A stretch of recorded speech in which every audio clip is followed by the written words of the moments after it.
Euh, je vais parler de plusieurs phénomènes, dont la Kundalini. La Kundalini, est-ce que ça vous fait peur ou pas? Est-ce que vous savez ce que c'est concrètement? Plus ou moins. C'est le serpent qui est autour de la colonne vertébrale, en fait. En fait, dans plein de traditions, on parle de la Kundalini comme l'énergie vitale, l'énergie qui amène à l'éveil, l'énergie qui fait tout. Moi, je vais avoir une vision peut-être un peu plus terre à terre. Ouais, plus terre à terre, on va dire ça comme ça. Euh, Moi, je fais une image, en fait. Pour moi, la Kundalini, c'est une bille en cristal pleine d'énergie. On dit à la base de la colonne vertébrale. Donc, on prend une tasse de thé, on remplit de thé, tasse transparente pour voir au travers, on met la bille en cristal au fond. Donc, vous avez la tasse de thé, la bille en cristal au fond. Si vous brisez cette bille, c'est comme un cachet d'aspirine. C'est effervescent, c'est compliqué à gérer. Enfin, voilà, c'est très. Voilà. Moi, c'était ce qui m'est arrivé, ça m'a apporté beaucoup de problèmes, entre guillemets. Pour briser cette bille, il y a plusieurs façons de le faire. Soit ça arrive naturellement suite à des traumas, soit ça arrive naturellement parce que vous y êtes prêt, c'est genre Bouddha, ou peut-être Jésus, enfin voilà, il y a des niveaux assez stratosphériques quand même. Il va y avoir certaines pratiques comme le Kundalini Yoga pratiqué à extrêmement haute intensité, donc les yogis qui font ça 12 ou 14 heures par jour, je ne doute pas qu'ils arrivent à déclencher les activations de Kundalini. D'autres personnes qui vont vous dire qu'ils activent la Kundalini, notamment des pratiques hindoues comme le Shaktipat. Enfin, il y a plusieurs méthodes où on essaye de forcer ce truc-là. Ici, c'est pas du tout l'idée. Donc, on a cette tasse de thé, la mise en cristal, même si vous brisez la bille, elle part. Bon, voilà, c'est effervescent, c'est violent, les personnes à qui ça arrive, c'est assez compliqué. On prend toujours cette tasse de thé, la bille en cristal, on met des morceaux de sucre dessus. Donc on a le thé, la bille et du coup un tas de sucre qui ne fait pas grand-chose si on fait rien de plus. Ce sucre, c'est votre énergie vitale, mais pas aussi concentrée que la Kundalini. C'est ce qu'on appelle dans certaines cultures le pranotana. C'est votre énergie de vie, mais qui n'est pas exploitée en fait.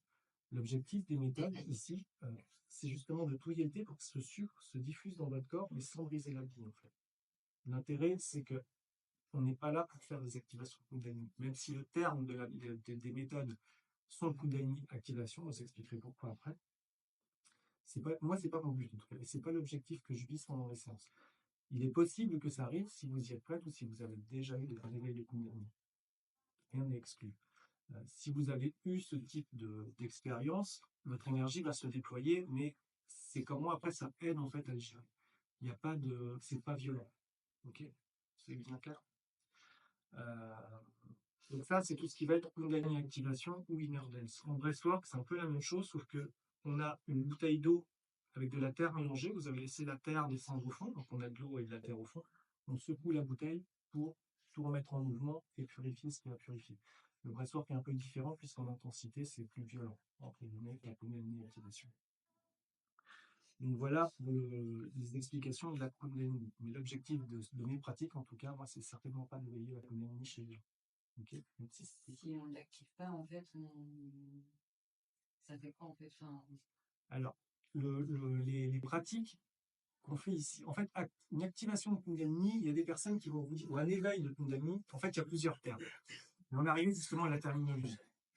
L'activation de Kundalini, c'est quand cette énergie se libère dans votre corps. Donc, il y a des effets énergétiques que vous allez ressentir physiquement, plus ou moins violents. Et après, vous allez avoir les conséquences de ça. C'est-à-dire qu'il y a des personnes qui, comme moi, vont avoir des douleurs physiques. Il y en a qui vont faire des nuits noires de larmes. Il y en a qui vont vous dire que ça se passe très bien. J'en connais pas beaucoup. Ou ceux qui m'expliquent pas ça, je suis pas forcément sûr qu'ils aient réellement vécu un éveil de Kundalini complet. Après un éveil de Kundalini, donc ça c'est l'activation de Kundalini. L'éveil de Kundalini, c'est quand il vous arrive cet effet-là et que votre vie change d'un seul coup. Vous vous éveillez à la spiritualité, il y en a qui vont dire qu'ils deviennent télépathes, télékinésiques, qui peuvent, je sais pas, enfin oui, c'est les objets, c'est de la télékinésie, mais voilà, il y en a qui vont partir dans des trucs assez délirant pour moi, perso. Je suis resté très terre à terre maintenant, dans mon approche. Après, c'est des croyances, ouais, ça, c'est des croyances ou Ouais, la personne qui me dit qu'il est capable de déplacer des objets ou de lire dans les pensées des gens, perso, je ne crois pas. C'est mes croyances à moi. Parce qu'il y a eu un éveil de Kundalini. Voilà, moi, c'est pas du tout mon cas. Euh, Moi, ce qui m'est arrivé, qu'est-ce que ça a eu comme effet? Ça a eu comme effet d'ouvrir à la spiritualité, certes, mais en gardant quand même un aspect très terre-à-terre et très cartésien, mais quand même d'ouvrir des portes tout en gardant d'autres fermées. Typiquement, tout ce qui va être médiumnité, communication avec les défunts, ce genre de choses, moi, c'est ferme. C'est quelque chose que je refuse. Parce que dans les pratiques, même si j'ai une certaine ouverture et je sais, je le fais pour protéger en fait les participants de mes séances. Puisqu'en fait, tout ça, c'est fermé, c'est barré, c'est bouclé, c'est interdit ici, concrètement. L'objectif des pratiques ici, donc de Kundalini activation, de breathwork ou d'inner dance, c'est vraiment de vous connecter à vous-même et de vous faire ressentir votre propre énergie pour la déployer, pour vraiment que ça vous apporte les bénéfices que moi ça a pu m'apporter, que ça apporte à beaucoup de personnes du coup qui pratiquent ce genre d'expérience.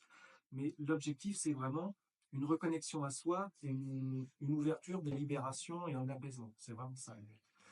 Et ces pratiques ont l'avantage, à l'inverse de pratiques comme le Reiki ou un magnétiseur qui va vous transmettre quelque chose, que là, c'est vous qui faites avec vous-même. Moi, je fais rien. Concrètement, je crée l'emplacement, je crée le site, je sécurise, je vous donne des outils pour vous reconnecter à vous, mais moi, je ne fais rien. Je ne vous donne rien, je ne vous prends rien. C'est vous avec vous-même. Je suis juste là pour vous aider. Ok. Et en fait, cette énergie, même si c'est pas la Kundalini qu'on va déployer, elle a un peu les mêmes effets au final. C'est-à-dire que ça ouvre beaucoup de portes et ça libère beaucoup de choses, mais en étant moins violent. C'est pour ça que c'est sécurisant. C'est pour ça qu'il n'y a pas de risque. Votre corps ne vous emmènera jamais plus loin que ce que vous êtes prêt à accepter en fait, pendant ces pratiques-là. Ok. C'est un peu dans le désordre, mais j'ai à peu près dit tout ce que je voulais dire.